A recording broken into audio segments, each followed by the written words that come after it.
सौभाग्यशाली तोता। बहुत समय पहले की बात है। एक छोटे से गांव के पास एक सुंदर जंगल था। उस जंगल में तरह तरह के पक्षी और जानवर रहते थे। उन्हीं पक्षियों में एक अनोखा तोता भी रहता था, जिसका नाम चिरकू था। चिरकू को लोग सौभाग्यशाली तोता के नाम से जानते थे, क्योंकि जहां भी वह जाता, वहां कोई न कोई चमत्कार हो जाता या किसी की किस्मत बदल जाती। गांव के लोग मानते थे कि अगर चिरकू उनके घर आ जाए, तो उनके जीवन में सुख और समृद्धि आ जाती है। चिरकू हमेशा खुश रहता और अपनी मधुर आवाज में गाने गाता।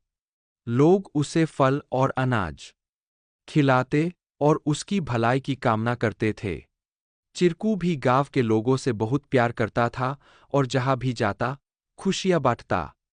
एक दिन गांव में एक गरीब किसान, जिसका नाम रघु था, बहुत परेशान था। उसकी फसलें बर्बाद हो गई थीं और उसके पास खाने को भी कुछ नहीं था। वह दिन-रात मेहनत करता, लेकिन किस्मत उसका साथ नहीं दे रही थी।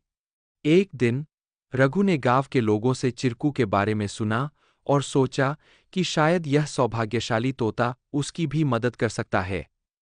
रघु ने तय किया कि वह चिरकू से मिलकर अपनी किस्मत बदलने की विनती करेगा। अगले दिन वह जंगल की ओर चल पड़ा और चिरकू को खोजने लगा। बहुत ढूंढने के बाद उसे चिरकू एक पेड़ की डाल पर बैठे हुए मिला। रघु ने बड़े ही आदर के साथ कहा। चिरकू ने रघु की बातें ध्यान से सुनी और उसकी आंखों में दया उमड़ आई। चिरकू ने अपनी चोंच में एक छोटी सी चमकती हुई पत्ती उठाई और रघु को देते हुए कहा, यह जादुई पत्ती है। इसे अपनी जेब में रख लो और जब तुम अपने खेत में काम करने जाओ, तो यह पत्ती तुम्हारी किस्मत बदल देगी। रघु ने धन्यवाद कहा और वह पत्ती लेकर अपने घर लौट आया। अगले दिन वह अपने खेत में काम करने के लिए गया।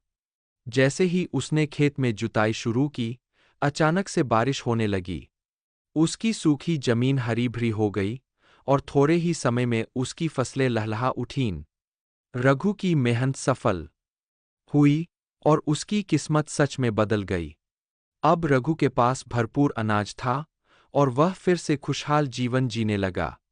उसने गांव के लोगों को चिरकू की बुद्धिमानी और उसके द्वारा दी गई जादुई पत्ती के बारे में बताया। सभी लोग चिरकू की प्रशंसा करने लगे और उसे और भी अधिक प्यार देने लगे। लेकिन चिरकू ने रघु को एक बात कही थी। याद रखना, यह पत्ती सिर्फ तुम्हारी मेहनत का साथ देगी। अगर तुम मेहनत करना छोड़ दोगे, तो यह भी अपना जादू खो देगी। रघु ने चिरकू की बात समझ ली और कड़ी मेहनत जारी रखी। धीरे धीरे उसकी स्थिति पहले से बहुत बेहतर हो गई। वह गांव के सबसे सफल किसानों में से एक बन गया, लेकिन उसने कभी यह नहीं भूला कि उसकी सफलता में चिरकू और उसकी मेहनत का कितना बड़ा हाथ था। कहानी से सीख। इस कहानी से हमें यह सीख मिलती है कि किस्मत भी उन्हीं का साथ देती है, जो खुद मेहनत करते हैं। सौभाग्य और अवसर तभी काम आते हैं, जब हम अपने प्रयासों से उन्हें सही दिशा देते हैं।